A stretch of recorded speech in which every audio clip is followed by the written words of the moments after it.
चलिए हम लोग स्टार्ट करते हैं आज का सेशन। आज जो हम लोग स्टार्ट करने वाले हैं फिजिक्स में, वो हम लोगों का है चैप्टर सरल परिपथ,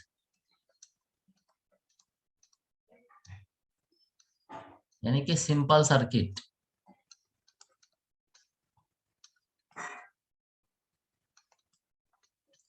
है ना, सिंपल सर्किट है। तो ये जो हम लोग पढ़ने वाले हैं, ये हम लोगों का क्या है ना, करंट इलेक्ट्रिसिटी का ही पोर्शन है। Current electricity.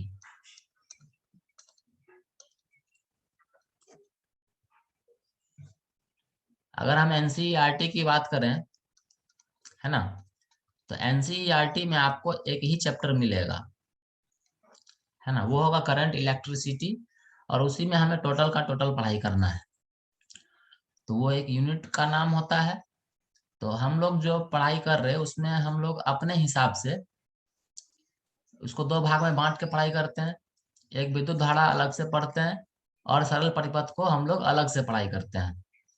तो उसी क्रम में हम लोग जब सरल परिपथ पढ़ेंगे तो सबसे पहले यह जानते हैं कि इसमें हम लोगों को कौन कौन सा टॉपिक्स पढ़ाई करना है, क्योंकि हम लोग सबसे पहले वही काम करते हैं हमेशा कि सबसे पहले हम लोग टॉपिक का डिस्कशन कर लेते हैं। तो आइए देखते हैं सबसे पहले कि इसमें किन किन टॉपिक्स को हम लोग को देखना है। और टॉपिक पहले से पता होने का मतलब है कि आपको यह भी पता चल जाएगा कि कौन कौन से टॉपिक इम्पोर्टेंट है और किस प्रकार से इम्पोर्टेंट है। वो सारा डिस्कशन अभी हम टॉपिक पे ही कर देंगे। तो देखते हैं, सबसे पहले जो हम लोग को पढ़ाई करना है वो हम लोगों का हो जाएगा विद्युत सेल।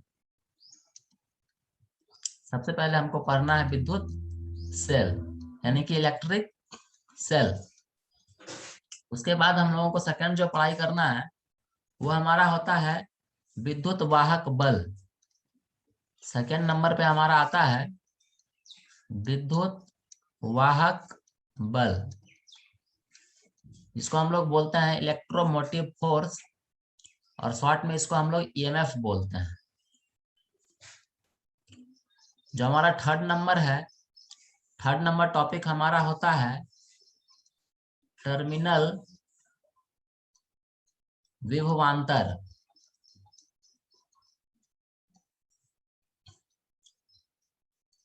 नेक्स्ट जो हमारा फोर्थ नंबर चैप्टर होगा वो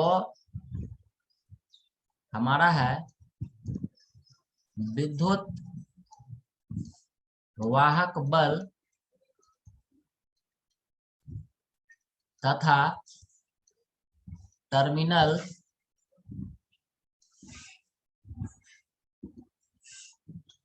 विभवांतर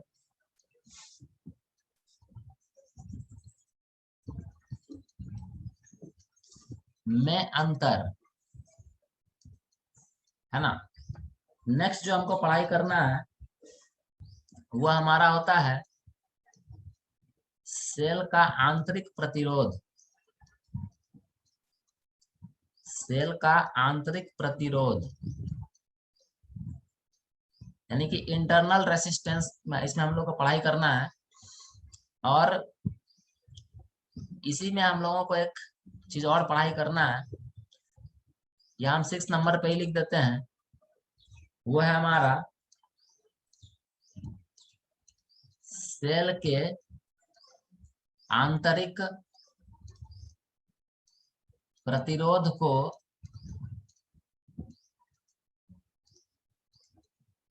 प्रभावित करने वाले कारक। प्रभावित करने वाले कारक। जो नेक्स्ट नंबर हमको पढ़ाई करना है वो है विद्युत वाहक बल टर्मिनल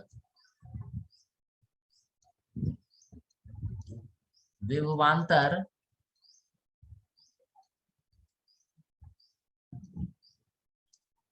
एवं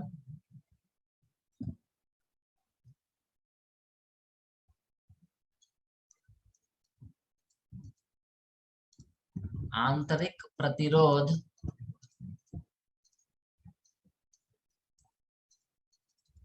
में संबंध, है ना। फिर हम लोगों को नेक्स्ट जो पढ़ाई करना है 8वां नंबर, वो हमको पढ़ना है किरचॉफ का नियम, है ना। इसमें जो हम लोग को नियम पढ़ना है, तो हमको इसमें दो नियम पढ़ना होगा। किरचॉफ का नियम में हमारा दो नियम होता है ना। एक हमारा होता है संधि नियम, जिसको जंक्शन रूल भी बोलते हैं अंग्रेजी में, संधि नियम। और एक होता है हमारा बंद पास का नियम।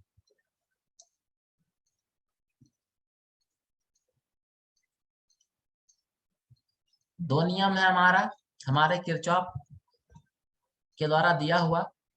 नेक्स्ट जो हम लोग को पढ़ाई करना है वो होता है सेलों के संयोग। सेलों के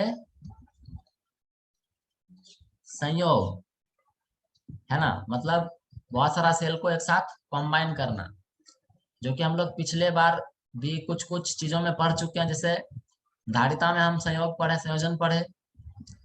पिछले बार हम प्रतिरोध का संयोजन पढ़े। अभी हम लोग को सेलों का संयोजन पढ़ना है, ठीक है। ये भी बहुत ही इंपॉर्टेंट टॉपिक है, कहीं ना कहीं छोटे छोटे प्रश्नों के लिए इंपॉर्टेंट है, एमसीक्यू के पर्पज से इंपॉर्टेंट है। और भी है नेक्स्ट, तो जैसे आप पढ़ रहे थे याद ध्यान में होगा, सेलों के संयोग क्रम याद ही होगा, समांतर क्रम, श्रेणी क्रम, है ना। उसी प्रकार से, जिस प्रकार से कि हम लोग पिछले बार धारिता और प्रतिरोध में हम लोग पढ़े थे, है ना। तो सेलों का संयोग भी समांतर क्रम, श्रेणी क्रम तरह का होता है ना। 10वां नंबर जो हम लोग को पढ़ना है वो हम लोग का होगा व्हीट स्टोन सेतु, यानी कि व्हीट स्टोन ब्रिज। फिर 11 नंबर पे जो हम लोग को पढ़ना है ना, वो हम लोग का है मीटर सेतु।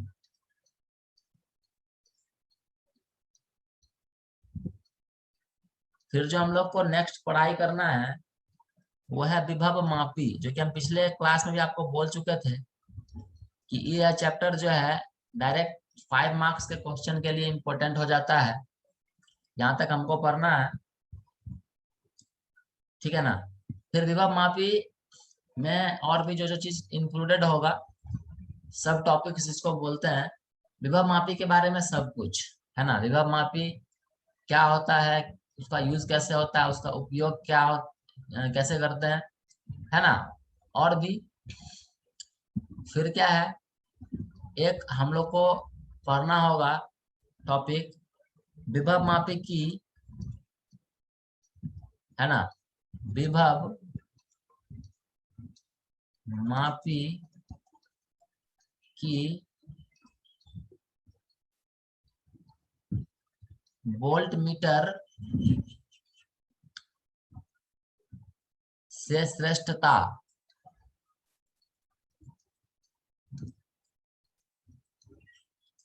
ये इसलिए हम लिख दिए हैं, कहीं ना कहीं ये 2 मार्क्स से क्वेश्चन में डायरेक्ट आपसे पूछ सकता है कि विभव मापी वोल्ट मीटर से कैसे अच्छा है। श्रेष्ठता का वही मतलब है कि दोनों में बेहतर कौन सा है। तो यहाँ पर स्पष्ट लिख रखा है कि विभव मापी की वोल्ट मीटर से श्रेष्ठता। तो हम लोग स्पष्ट टॉपिक से ही समझ पा रहे होंगे कि विभव मापी जो है वो वोल्ट मीटर से ज्यादा बढ़िया होता है, ठीक ना। तो इस सरल परिपथ में हम लोगों को कुल 13 चैप्टर के माध्यम से ही हम लोग हर चीज को देखेंगे, है ना। तो आप इसको लिख सकते हैं।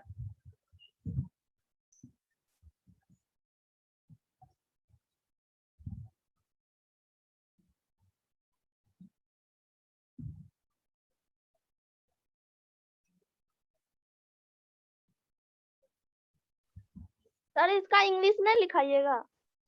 इंग्लिश हर एक का टॉपिक के टाइम पे होगी।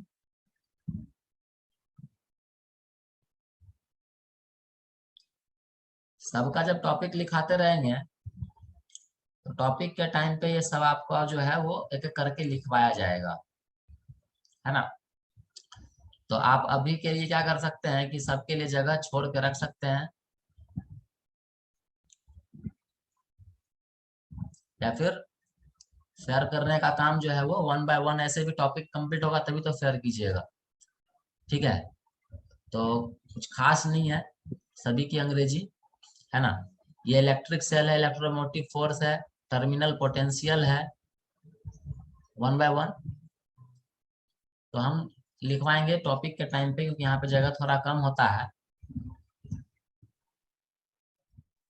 तो हम लोग देख पा रहे हैं कि कुल मिलाकर के 13 टॉपिक्स जो है हमें पढ़ाई करने हैं इसमें।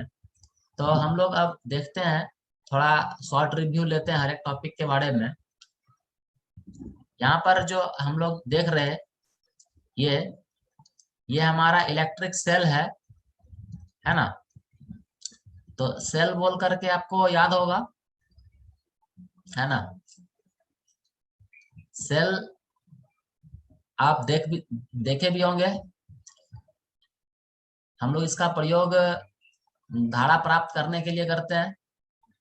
तो यहाँ पर जो हम लोग जिस सेल की चर्चा करने वाले हैं, है ना, वो हम लोग का वैसा सेल होगा जिसमें केमिकल रिएक्शन के थ्रू हम लोगों को धारा प्राप्त होती होगी, यानी कि जिसमें रासायनिक ऊर्जा जो है वो विद्युत ऊर्जा में परिवर्तित हो जाती है। हमको वैसा सेल हमको यहाँ पर पढ़ना है ना। दूसरा नंबर क्या है कि हम लोगों को जो सेकंड नंबर देख रहे हैं विद्युत वाहक बल, है ना। तो ये एक्चुअली में हमारा पोटेंशियल है ना। पोटेंशियल मतलब विभवांतर कह सकते हैं इसको। और यहाँ पर देखिए, यहाँ पर टर्मिनल विभवांतर यह भी पोटेंशियल ही है, यानी कि दोनों एक्चुअली में पोटेंशियल है। बस दो अलग अलग नाम से हम इसको देख रहे हैं, और अलग अलग नाम है तो कुछ ना कुछ डिफरेंस दोनों के बीच में जरूर होगा। यहाँ पर दो ऐसे टॉपिक्स हैं जो कि नाम के अकॉर्डिंग हमको समझ में कभी नहीं आएगा। एक हमारा विद्युत वाहक बल और दूसरा है व्हीट स्टोन सेतु। इसमें व्हीट और स्टोन और सेतु लगा हुआ है, ठीक ना। तो ये दो ऐसा है जो कि नाम से बिल्कुल परे है, लेकिन हम लोगों को इसके बारे में समझना है और हम लोग ठीक ढंग से समझने का कोशिश करेंगे। तो विद्युत वाहक बल और टर्मिनल विभवांतर दोनों का दोनों जो है वो एक्चुअली पोटेंशियल ही होता है, लेकिन कुछ कंडीशनल है, कुछ कंडीशन कुछ स्थिति के अनुसार दोनों में कुछ ना कुछ विभिन्नताएं होती हैं।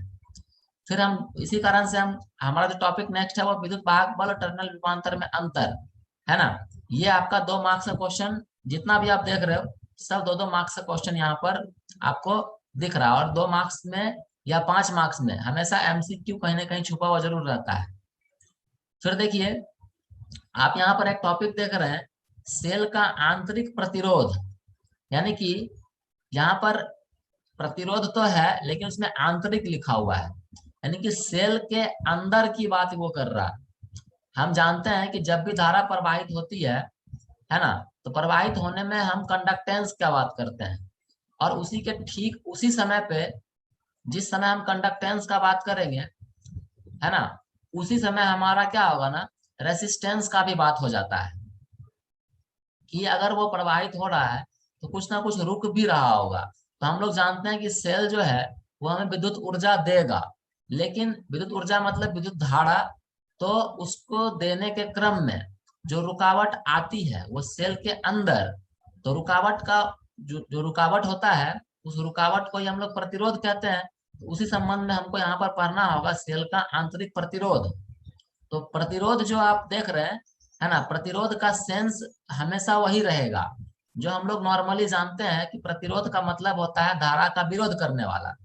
तो यह जो प्रतिरोध है वो धारा का विरोध ही होगा, लेकिन सेल के अंदर होगा। यानी कि अभी तक जो हम लोग पढ़ रहे थे वो सेल को कंसिडर नहीं कर रहे थे, हम लोग बाह्य परिपथ को कंसिडर कर रहे थे। अभी तक जो भी हम लोग देख रहे थे उसमें हम लोगों ने जो जो रेसिस्टेंस देखा था वो बाहर की तरफ देखा था। ये जो हम लोग सेल है हमारा, इस सेल के अंदर भी कुछ ना कुछ रुकावट होती है, उस संबंध में हमको यहाँ पे पढ़ाई करना है। फिर आप देख सकते हैं हमको पढ़ना है जो कि 2 मार्क्स का क्वेश्चन होता है हमारा, कि जो आंतरिक प्रतिरोध है वो उसको कौन कौन प्रभावित करेगा। जैसे कि आपको याद होगा कि हम लोग को बाह्य प्रतिरोध को प्रभावित करने वाले कारक हम लोग पढ़ते थे कि लेंथ होता है, उसका क्रॉस सेक्शनल एरिया होता है, टेम्परेचर होता है, पदार्थ की जो प्रकृति होती है वो सब होता है। उसी प्रकार से सेल जो है उसके आंतरिक प्रतिरोध को कौन कौन से कारक प्रभावित करेंगे, और ये हमारा 2 मार्क्स का क्वेश्चन होता है। ठीक है, तो हम लोग का ये 6 नंबर टॉपिक था। नेक्स्ट हम लोग का है टॉपिक 7वां नंबर, विद्युत वाहक बल, टर्मिनल विभवांतर एवं आंतरिक प्रतिरोध में संबंध। यानी कि हम लोग जो 3 मेन टॉपिक पढ़े हैं, दूसरा नंबर, तीसरा नंबर और 5वां नंबर, है ना, ये तीनों आपस में किस प्रकार से कनेक्टेड हैं, उनमें क्या संबंध होता है, ये हम लोग का एमसीक्यू क्वेश्चन होता है। यहाँ से हम लोग केवल एमसीक्यू क्वेश्चन को देख सकते हैं, क्योंकि रिलेशनशिप वाला क्वेश्चन, संबंध आपको याद होगा, एक्सप्रेशन का बात होगा यहाँ पे, है ना। एक्सप्रेशन हमारा इंपॉर्टेंट है क्योंकि हमने शुरू में ही बता रखा है कि हम लोगों को फोकस करना है यूनिट के ऊपर, डायमेंशन के ऊपर, एक्सप्रेशन के ऊपर और उसके डेरिवेशन के ऊपर। ठीक है, तो हम लोग देखेंगे वहां पर, ये एमसीक्यू टाइप का टॉपिक है। फिर हम लोग का नेक्स्ट जो है वो हम लोग का किरचॉफ का नियम होता है। किरचॉफ, इस चैप्टर में एक ही नियम हमको पढ़ना है, वो किरचॉफ का नियम। जैसे कि पिछले बार हम लोग ओम का नियम पढ़े थे कि धारा प्रवाह के संबंध में कुछ ना कुछ नियम बताया गया था, तो यहाँ पर भी हमको किरचॉफ का नियम पढ़ना है, जो कि 2 नियम है उसके द्वारा दिया गया। एक संधि का नियम, यानी कि जंक्शन रूल, है ना। जंक्शन, जंक्शन याद होगा, स्टेशन पे आप लोग देखते हैं जंक्शन, है ना, जहाँ बहुत जगह से आकर के रेल पटरियां मिलती हैं, उसको हम जंक्शन बोलते हैं, है ना। जंक्शन मतलब जहां पर बहुत तरफ से कुछ भी आकर के मिलता हो, उस पॉइंट को हम लोग जंक्शन बोलते हैं। तो यहाँ पर वही जंक्शन का नियम है। दूसरा है बंद पास का नियम। बंद पास मतलब हो गया क्लोज्ड, क्लोज्ड मेश बोलते हैं, मतलब एक बंद परिपथ की बात होती है। इसमें 2 तरह का बात, एक होता है संधि, क्योंकि हम समझ सकते हैं कि जब परिपथ का बात होगा तो हमको तार, जो परिपथ है वो तार कह सकते हैं, वो कहीं ना कहीं जुड़ा हुआ, वहां से आगे गया हुआ या एक जगह से बहुत सारा निकला हुआ, या ऐसा दिख सकता है। दूसरा नंबर, हम तो जानते हैं कि जब तक परिपथ बंद नहीं होगा तब तक धारा का प्रवाह नहीं हो सकता है। तो उसी संबंध में हमको बंद पास का नियम पढ़ना, यानी क्लोज्ड मेश, यानी कि बंद परिपथ के अनुसार उसने, बंद परिपथ के लिए किरचॉफ ने क्या नियम दिए थे। ठीक है ना। फिर हमको सेलों का संयोग पढ़ना है। जैसे सेल का संयोग, यानी कि हम लोग बैटरी कह सकते हैं, आपको पता होगा सेलों के संयोग को बैटरी कहते हैं। मतलब क्या हो रहा है कि हम एक नहीं बल्कि बहुत सारा कनेक्ट कर सकते हैं। तो 2 तरीका से कनेक्ट करते हैं हम लोग हमेशा संयोग में, एक श्रेणी क्रम में और एक समांतर क्रम में। तो जो आप अभी देख रहे हो ये मेरा श्रेणी क्रम है, समांतर क्रम तो आप समझ ही सकते हैं, वही काम जो हम लोग करते आए हैं। ठीक है ना। ये सेलों का संयोग है, तो ये सेलों के संयोग में कौन कौन सी बातें हमें देखनी है यहाँ पर, वो हम लोग का कभी कभी ये 5 मार्क्स का क्वेश्चन भी बन सकता है, और अदर देन यहाँ से बहुत सारा एमसीक्यू क्वेश्चन यहाँ से निकल के आता है ना। किरचॉफ का दोनों नियम जो है वो एमसीक्यू में आपको दिख जाएगा। ठीक है, 2 मार्क्स में भी दिख जाएगा, बट 5 मार्क्स में नहीं दिख सकता है। ठीक है, तो सेलों का संयोग जो है वो 5 मार्क्स में भी दिख सकता है, और एमसीक्यू में तो ये बिल्कुल कहीं ना कहीं दिख जाएगा आपको। फिर हम लोग को पढ़ना व्हीटस्टोन सेतु, मीटर ब्रिज और विभव मापी। आप देख सकते हैं बाबू, ये 3 टॉपिक जो है वो किसी ना किसी इंस्ट्रूमेंट को इंडिकेट कर रहा है। तो इंस्ट्रूमेंट को जब ये इंडिकेट कर रहा है तो सिंपल सा बात है कि कुछ ना कुछ मेजरमेंट करेगा ना ये। तो मेजरमेंट किन किन चीजों का कर सकता है, तो जो जो चीज हम पीछे पढ़ रहे हैं ना उन सब चीजों का ही मेजरमेंट यहाँ पर हमको करना है। क्या क्या पढ़ रहे हैं हम प्रतिरोध पढ़ रहे, हम ईएमएफ पढ़ रहे, यानी कि विद्युत वाहक बल को पढ़ रहे, टर्मिनल विभवांतर को पढ़ रहे और आंतरिक प्रतिरोध को पढ़ रहे। ये 3-4 क्वांटिटीज जो है जो कि मेजरेबल है, जिनको हम माप सकते हैं, भौतिक राशि कह सकते हैं जिसको कि हम माप सकते हैं। यहाँ पर मापने योग्य हमारा विद्युत वाहक बल है, हम लोग का टर्मिनल विभवांतर है, हम लोग का आंतरिक प्रतिरोध है, ये सब हम लोग मेजर कर सकते हैं। तो हम लोगों का जो है जो देख पा रहे हैं ब्रिटस्टोन सेतु और मीटर ब्रिज, ये कहीं ना कहीं हमारा प्रतिरोध से संबंधित है। विभव मापी जो है वो पोटेंशियल से रिलेटेड है। पोटेंशियल का मतलब वो विद्युत वाहक बल या टर्मिनल विभवांतर उससे संबंधित है, और उसी के संबंध में फिर हम लोग को आंतरिक प्रतिरोध का भी मेजरमेंट कहीं ना कहीं आ ही जाएगा। कैसे आएगा, क्योंकि हम एक टॉपिक पढ़ते हैं विद्युत वाहक बल, टर्मिनल विभवांतर और आंतरिक प्रतिरोध में संबंध। तो अगर हम विद्युत वाहक बल का मेजरमेंट कर सकते हैं तो उसी सब एक्सप्रेशन का यूज करके हम आंतरिक प्रतिरोध को भी मेजर कर सकते हैं, ठीक है ना। और फाइनली जो है हम लोगों को पढ़ना है विभव मापी की वोल्ट मीटर से श्रेष्ठता, यानी कि वोल्ट मीटर का काम भी विभव को मापना है। और विभव मापी कहीं ना कहीं पोटेंशियल को ही मेजर करता है, लेकिन कुछ ना कुछ डिफरेंस है, इसीलिए वो उससे बेटर है। तो यही सब टॉपिक हम लोग को पढ़ना है। तो हम लोग जो है वो नेक्स्ट कल से स्टार्ट करेंगे हर एक टॉपिक का डिस्कशन, क्योंकि क्या है कि हमको कहीं ना कहीं थोड़ा सा और डिजाइन तैयार करना है, क्योंकि हम सभी का सभी जो है वो आपको यूट्यूब पे अपलोड करेंगे। तो अभी फिलहाल आज बहुत दिन से हम एडिटिंग का काम नहीं किए हैं, ठीक ना। तो उसको थोड़ा सा ट्रायल पे लेते हैं, उसके बाद फिर हम फर्दर कल से बेहतर डिस्कशन देने का कोशिश करेंगे, ताकि आप लोग यूट्यूब पे भी वापस अगर देखना चाहते हैं तो देख सकें। क्योंकि ये चैप्टर 6 नंबर सरल परिपथ जो है वो एग्जाम के दृष्टिकोण से बहुत इंपॉर्टेंट होता है बाबू। इसीलिए इस हर एक टॉपिक को आप बहुत ध्यान से पढ़िएगा, क्योंकि सारे टॉपिक्स इंपॉर्टेंट है इसके। इसमें आप किसी टॉपिक को काट छांट नहीं कर सकते हैं, है ना। तो सभी टॉपिक से क्वेश्चन आपका एराइज होगा ही होगा, इसमें कोई शक नहीं है। तो आज के लिए इतना ही बाबू, हम लोग फिर नेक्स्ट कल मिलेंगे पुनः 7 बजे नई ऊर्जा नई उमंग के साथ। तब तक के लिए सभी लोग हैप्पी रहिएगा। हम लोग फिर मिलेंगे, धन्यवाद।